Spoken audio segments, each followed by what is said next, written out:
Hi everyone, welcome to forex trading.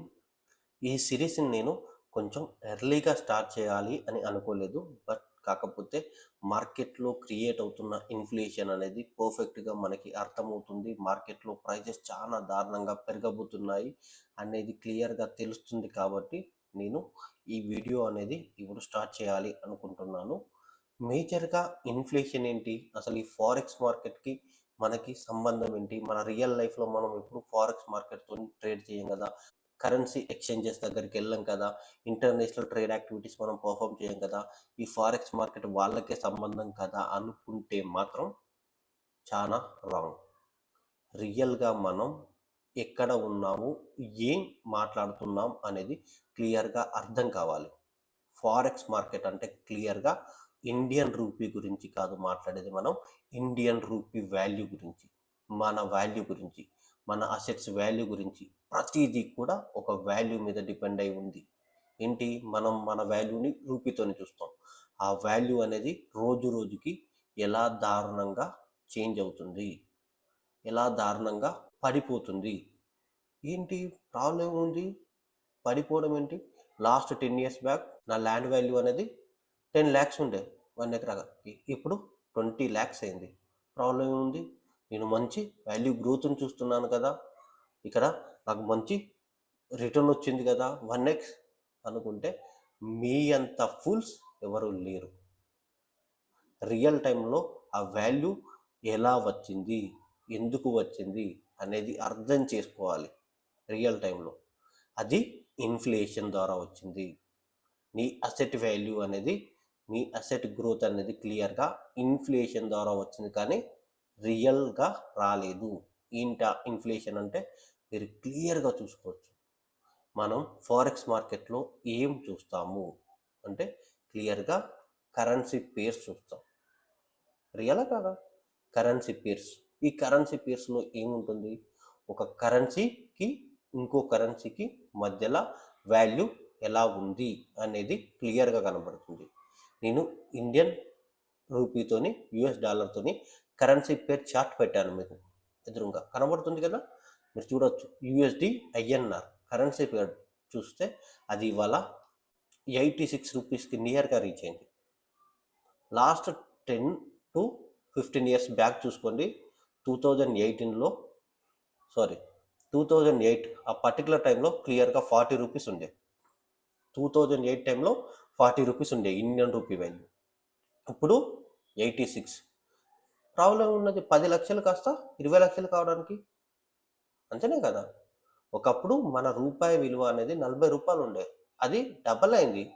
అలా అది double అయినప్పుడు నీ అసెట్ వాల్యూ 10 lakhs నుంచి 20 lakhs రూపీస్కి మారితే తప్పేమున్నది? అందులో ఎటువంటి తేడా లేదు. It is inflation. ఇన్ఫ్లేషన్ అనేది ఇలా వచ్చింది. నీ ప్రైస్ అనేది, నీ అసెట్ యొక్క వాల్యూ గ్రోత్ అనేది ఈ ఇన్ఫ్లేషన్ ద్వారా వచ్చింది. డెవలప్ అనేది, గ్రోత్ అనేది వేరే విధంగా రాలేదు. మేజర్గా నేను చాలా పర్టికులర్గా మాట్లాడతాను. రియల్ టైంలో నేను ఒక అగ్రికల్చర్ ఫ్యామిలీ నుంచి వచ్చిన వాడినే. మా దగ్గర చాలా మంది మాట్లాడతారు. మా ఏరియాలో అంత ఎఫెక్టివ్ గ్రోత్ అనేది ఏమీ ఉండదు.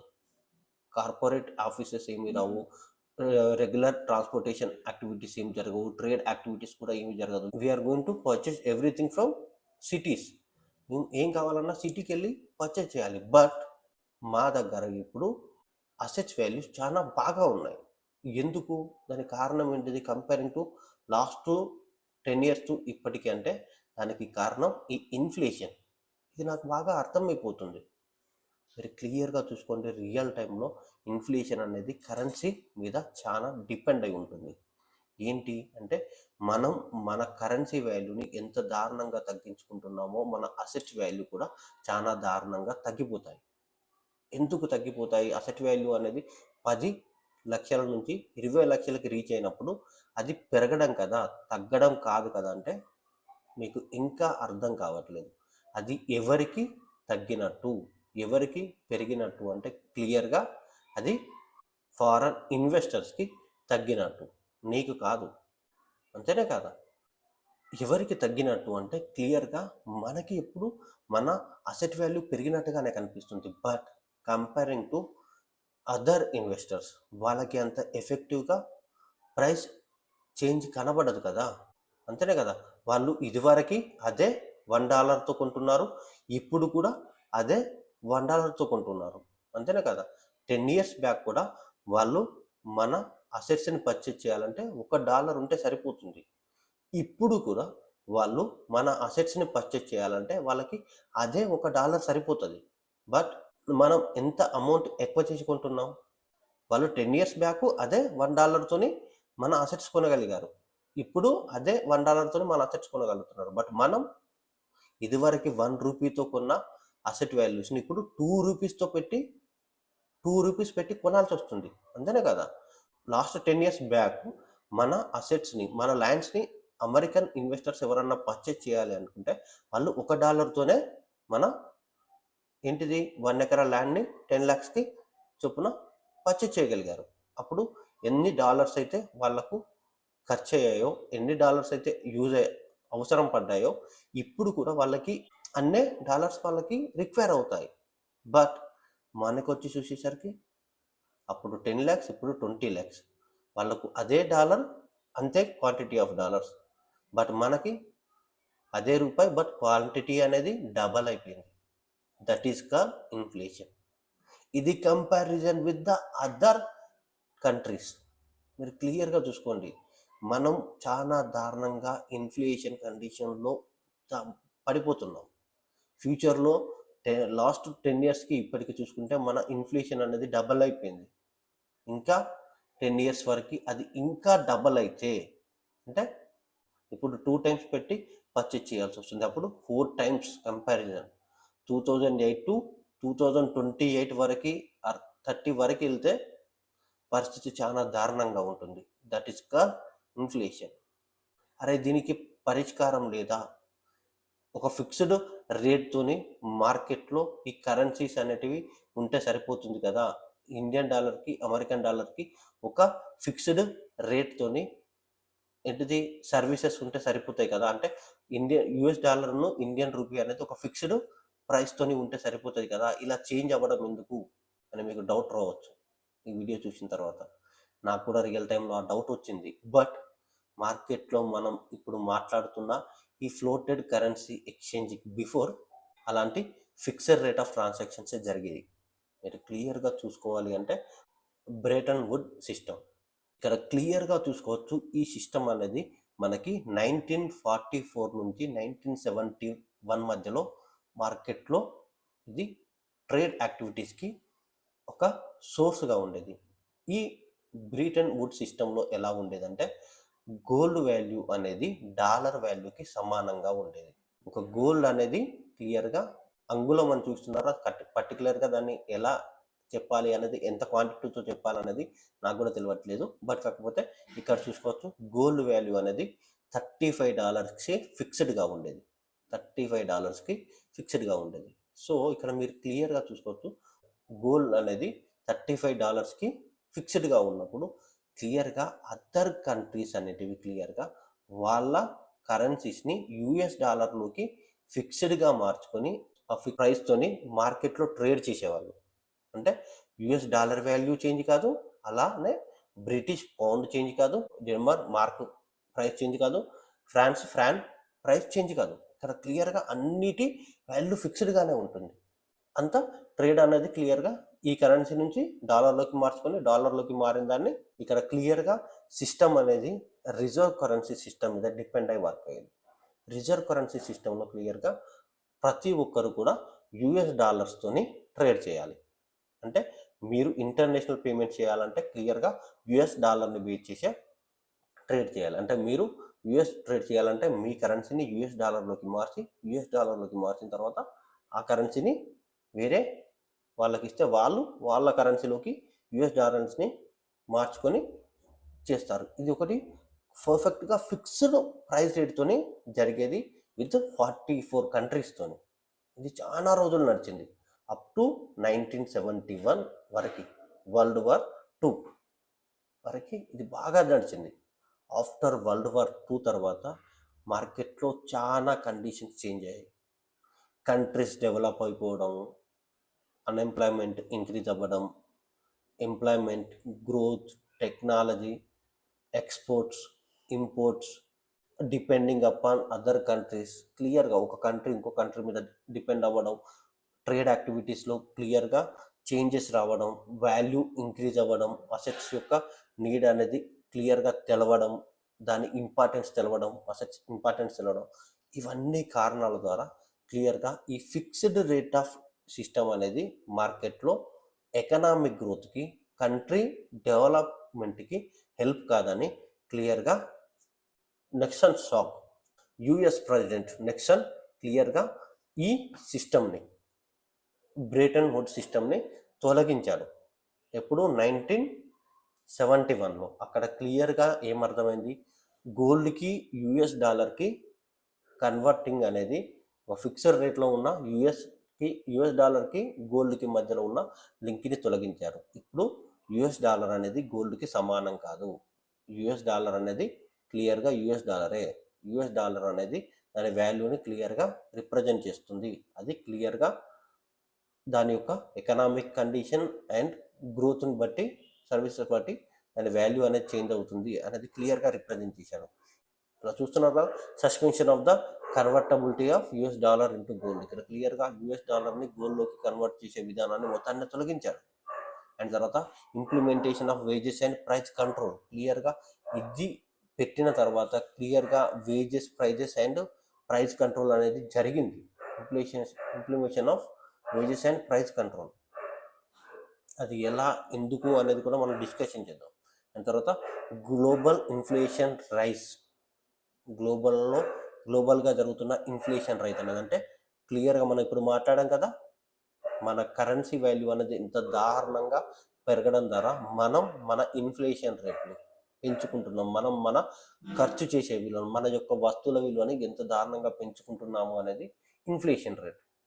ఒక వస్తువుల విలువ అనేది ఎంత దారుణంగా పెరుగుతుంది, దానికి కారణం అనేది ఇన్ఫ్లేషన్ ఉంటుంది. ఆ ఇన్ఫ్లేషన్ రేట్ అనేది క్లియర్గా మనకి గ్లోబల్లో కనబడింది. దాన్ని అన్నింటినీ కంట్రోల్ చేయడానికి నిక్సన్ షాక్ అనేది ఒక గుడ్ డిసిజన్గా మారింది. దీన్ని చాలా కంట్రీస్, చాలా గవర్నమెంట్స్ దీన్ని ఆస్కెప్ట్ చేశాయి. ఇక్కడ మీరు చూసుకోవచ్చు, అండర్ ది నిక్సన్ షాక్ క్లియర్గా చూసుకోవచ్చు.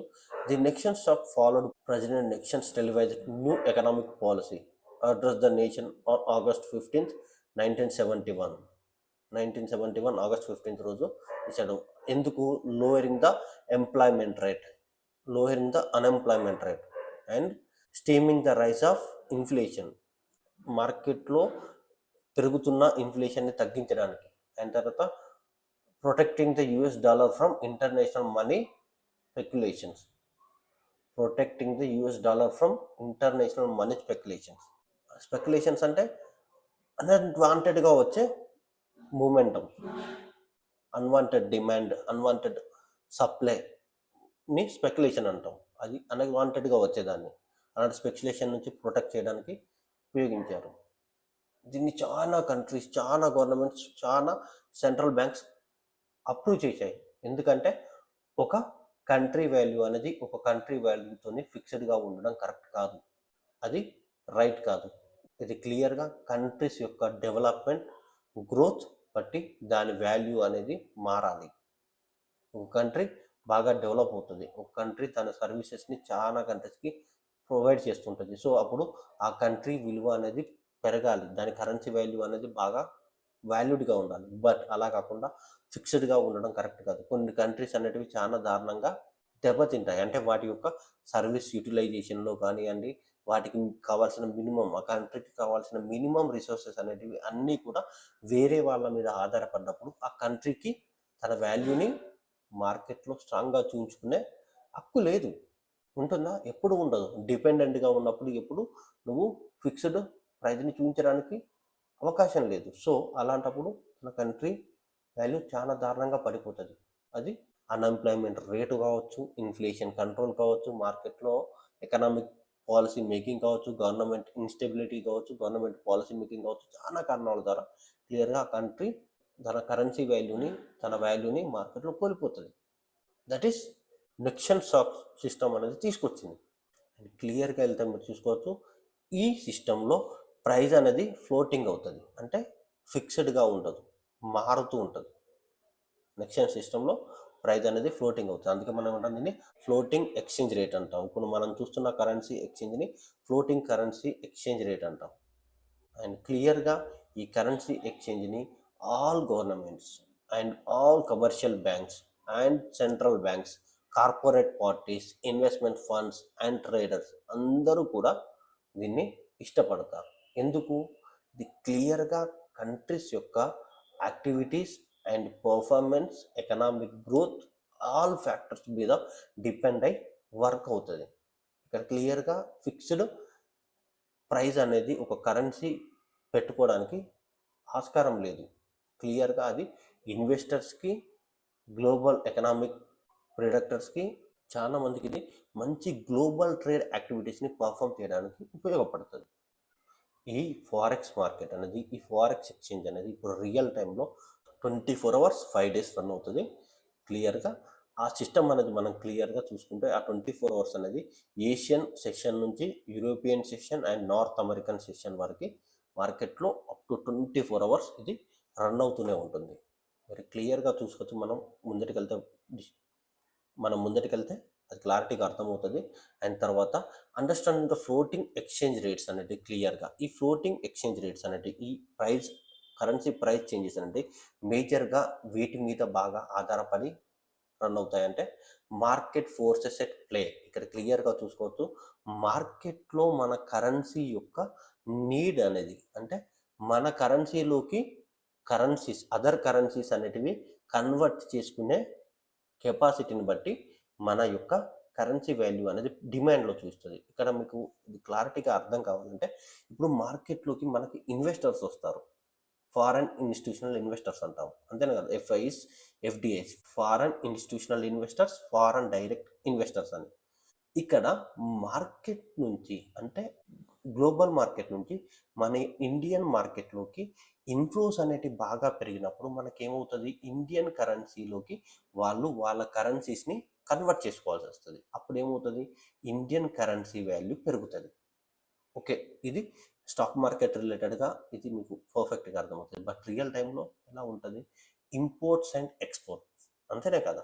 కరెన్సీ ఎక్స్చేంజ్ అనేది క్లియర్గా మేజర్గా మనకి ఎక్కువ దేంతో జరుగుతుంది, ఇంపోర్ట్స్ అండ్ ఎక్స్పోర్ట్స్. సో మనం ఇక్కడ ఎక్స్పోర్ట్స్ ఎక్కువ చేయాల్సి వచ్చినప్పుడు ఏమవుతుంది, ఎక్స్పోర్ట్స్ ఎప్పుడు చేస్తాము, మనకి వాళ్ళు ఇండియన్ రూపీలో మనకి పేమెంట్ చేసినప్పుడు. సో ఇక్కడ మన కరెన్సీ పేమెంట్స్ అనేటివి బాగా ఇంక్రీజ్ అయినప్పుడు మనకేమవుతుంది, మన కరెన్సీ వాల్యూ పెరుగుతుంది ఎక్స్పోర్ట్స్లో.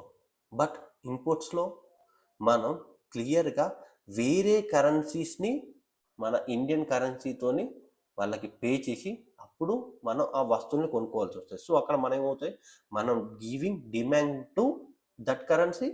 మనం ఇక్కడ మన కరెన్సీకి వాల్యూ ఇస్తున్నామా, ఆ కరెన్సీకి వాల్యూ ఇచ్చి ఆ కరెన్సీలోకి మన కరెన్సీని మార్చి వాళ్ళ వస్తువుని కొనుక్కుంటున్నామా? క్లియర్గా అర్థం చేసుకోవచ్చు. మన మార్కెట్ ఫోర్సెస్ అంటే ఏంటి, క్లియర్గా మార్కెట్లో ట్రేడ్ యాక్టివిటీస్ని బాగా పర్ఫామ్ చేసే ట్రేడర్స్.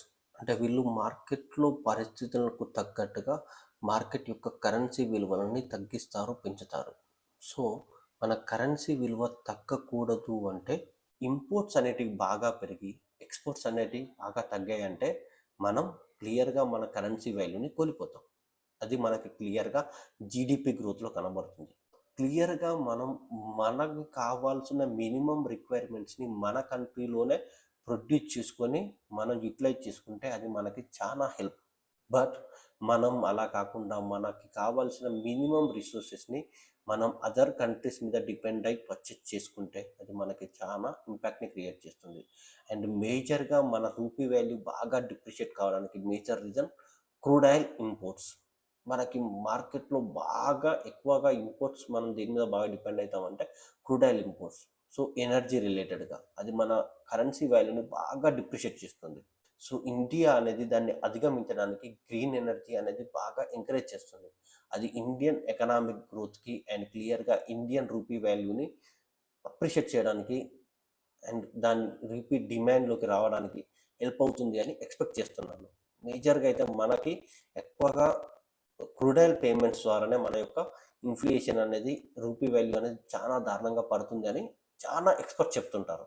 అండ్ క్లియర్గా అది మనకి చాలా హెల్ప్ అవుతుంది అనుకుంటున్నాను. అండ్ తర్వాత ఆబ్సెన్స్ ఆఫ్ ఇంటర్వెన్షన్, ఇది మనకి క్లియర్గా మిడిల్ మ్యాన్. ఇప్పుడు మనం యుఎస్ డాలర్ని మనం బ్రిటన్ సిస్టంలో ఏం మాట్లాడాము, యుఎస్ డాలర్ అనేది మిడిల్గా ఉండి అదర్ కంట్రీస్ అనేటివి క్లియర్గా ఆ రిజర్వ్ కరెన్సీని యూజ్ చేసుకొని పేమెంట్ చేయాల్సిన పరిస్థితి ఉండేది. బట్ ఇప్పుడు అలా లేదు కదా, రిజర్వ్ కరెన్సీ అనేది లేదు.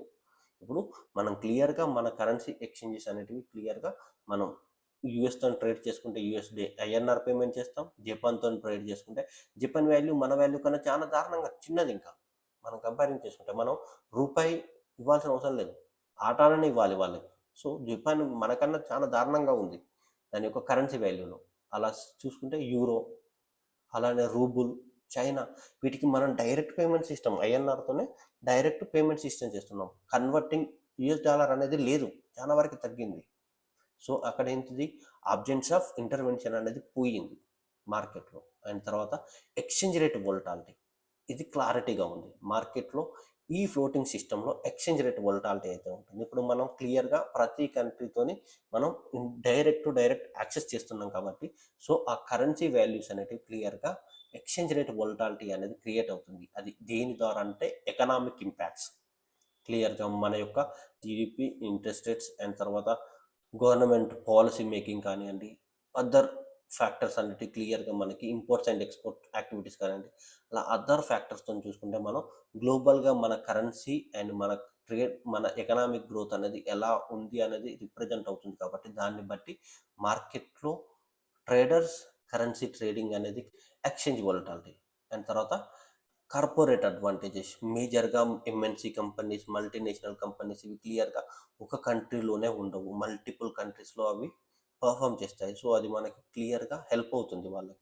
కార్పొరేట్ యాక్టివిటీస్ అనేటివి క్లియర్గా పేమెంట్ యాక్టివిటీస్ని పర్ఫామ్ చేయడానికి, ఇంటర్ కనెక్టివిటీ అనేది క్లియర్గా ఇంప్రూవ్ చేసుకోవడానికి అది బాగా హెల్ప్ అవుతుంది. అది కార్పొరేట్ అడ్వాంటేజెస్లో అది చాలా కీ రోల్ని ప్లే చేస్తుంది. ఇక్కడ ఫ్లోటింగ్ ఎక్స్చేంజ్ రేట్ అనేది మినిమం, ఇక్కడ ఆప్షన్స్ ఆఫ్ ఇంటర్వెన్షన్ అనేది లేకపోవడం, డాలర్ని రిజర్వ్ కరెన్సీగా ఉంచి డాలర్లోకి కన్వర్ట్ చేయడం, ఊకే ప్రతిసారి ఆ యాక్టివిటీ అనేది పర్ఫెక్ట్గా లేకుండా డైరెక్ట్ కరెన్సీ ట్రేడింగ్ అనేది కంట్రీ టు కంట్రీ యాక్సెస్ అనేది చేసుకోవడం అనేది చాలా హెల్ప్ అవుతుంది. క్లియర్గా చూసుకోవచ్చు, మన డిస్ప్లేలో చూస్తాను మీకు. ఇప్పుడు చూడవచ్చు యూఎస్డి ఐఎన్ఆర్, మనం ఐఎన్ఆర్ యూఎస్డి అని, యూఎస్డి జేపీవై అని, యూరో అని, జేబీపీ అని, రూబుల్ అని, పీకేఆర్ అని, కెనడియన్ అని, ఎస్జిడి అని, సికేవై అని, ఏయుడి అని, సిహెచ్ఎఫ్. చూస్తున్నారా, మన కరెన్సీని క్లియర్గా ఇక్కడ యుఎస్ డాలర్తో ట్రేడ్ చేయట్లేదు. ప్రతిసారి మనం మన కరెన్సీని అదర్ కంట్రీ కరెన్సీతో డైరెక్ట్ యాక్సెస్ చేసుకుంటున్నాం. బట్ ఇక్కడ మనం అన్నిటికన్నా మేజర్గా మనం ఎక్కువగా ఇంపోర్ట్స్ అనేటివి అమెరికా నుంచి క్రూడాయిల్ అండ్ గోల్డ్ ట్రేడ్ అనేది మనకి ఎక్కువగా ఇంపోర్ట్ రూపంలో వస్తుంది. కాబట్టి ఇండియాకి అది మనకి మేజర్ ఇంపాక్ట్ని క్రియేట్ చేస్తుంది. అండ్ క్లియర్గా చూసుకోవచ్చు, మనకి ఇక్కడ మనం చూస్తున్నది ఫారెక్స్ రేట్స్ అండ్ క్లియర్గా ఫ్యూచర్ కాంట్రాక్ట్స్, అండ్ తర్వాత ఫారెక్స్ యూఎస్డి ఐఎన్ఆర్ ఫారెక్స్ అనేవి మనకి మార్కెట్లో ఎక్కడెక్కడ ట్రేడ్ అవుతున్నాయి అనేది, ఇంటర్నేషనల్ కరెన్సీ ఎక్స్చేంజ్ అండ్ అలానే అదర్ కరెన్సీ ఎక్స్చేంజెస్. వీటి గురించి మనం క్లియర్గా నెక్స్ట్ వీడియోస్లో మాట్లాడదాం. సో ఇవి పక్కకి పెడితే మనం క్లియర్గా ఫ్లోటింగ్ ఎక్స్చేంజ్కి వచ్చిన తర్వాత మనకి క్లియర్గా ఏం జరుగుతుంది ఏంటి అంటే మీరు క్లియర్గా అర్థం చేసుకోవచ్చు, ప్రైస్ అనేది ఎన్ని విధాలుగా చేంజ్ అవుతుంది అనేది. అంతేనే కదా, ఇది వరకు ఫిక్స్డ్గా ఉండేది, ఇప్పుడు అలా ఫిక్స్డ్గా లేదు. ఏంటిది, మార్కెట్ ఫోర్సెస్ వల్ల చేంజ్ అవుతుంది. మార్కెట్ ఫోర్సెస్ అనేటివి ఎలా చేంజ్ చేస్తాయి, క్లియర్గా గ్రోత్ ఫ్యాక్టర్ బాగా చూస్తారు, ఇంట్రెస్ట్ రేట్స్ అనేటివి ఎలా పర్ఫామ్ చేస్తున్నాయి, అండ్ అన్ఎంప్లాయ్మెంట్ రేట్, ఇవన్నీ ఫ్యాక్టర్స్ చాలా వస్తాయి. ఎకనామిక్ ఫ్యాక్టర్స్ అనేవి చాలా కంపేర్ చేసుకొని మార్కెట్లో మనకి ఈ మార్కెట్ ఫోర్సెస్ అనేటివి ఇండియన్ రూపీ వాల్యూని డిప్రిషియేట్ చేయాలా అప్రిషియేట్ చేయాలనేది చూస్తాయి. రియల్ టైంలో చూడొచ్చు, మనం ఇప్పుడు ఫస్ట్ లైన్లో మాట్లాడాం, రూపీ వాల్యూ అనేది ఇంత దారుణంగా పడిపోతుంది అమెరికన్ డాలర్కి అంటే క్లియర్గా ఎందుకు, next future interest rate cut అనేది మీరు ఎక్స్పెక్ట్ చేయలేరు అని మొన్న fed chairman lost interest rate decision టైంలో చెప్పారు. దాని ఇంపాక్ట్ అనేది క్లియర్గా ఇండియన్ రూపీ వాల్యూ మీద పడిపోయింది. ఎందుకు, ఒకసారి ఇంట్రెస్ట్ రేట్స్ అనేటివి తగ్గవు అంటే క్లియర్గా అక్కడ మార్కెట్లో ఇన్వెస్టర్స్ అనేవాళ్ళు ఆ కంట్రీస్లోనే ఇన్వెస్ట్ చేయడానికి ఇంట్రెస్ట్ చేస్తారు. ఇంట్రెస్ట్ రేట్స్ అనేవి ఎందుకు టైట్ చేస్తారు ఏంటి అవనేది క్లియర్గా మనకు ఇన్ఫ్లేషన్ రిలేటెడ్ కండిషన్స్లో చాలా వస్తాయి. మనం దానికి సంబంధించిన వీడియో కూడా చేశాను. సో మీరు ఆ వీడియో చూడండి, మీకు చాలా హెల్ప్ అవుతుంది. అండ్ క్లియర్గా ఇది టాపిక్ అనేది బాగా మాట్లాడుకుంటూ వెళ్తే లెంతీ టాపిక్. సో దీన్ని నేను ఇక్కడికి ఎండ్ చేసి మార్కెట్లో ప్రైస్ ఇన్ఫ్లేషన్ అనేది ఎలా ఇంపాక్ట్ చేస్తుంది, డాలర్ వాల్యూ అనేది రూపీ వాల్యూని ఎలా ఇంపాక్ట్ చేస్తుంది, రూపీ వాల్యూ అనేది జేపీవైని ఎలా ఇంపాక్ట్ చేస్తుంది, యూరో రూపీ వాల్యూని ఎలా ఇంపాక్ట్ చేస్తుంది అనే విషయాలు నెక్స్ట్ వీడియోలో డిస్కషన్ చేస్తాను. Thank you for watching.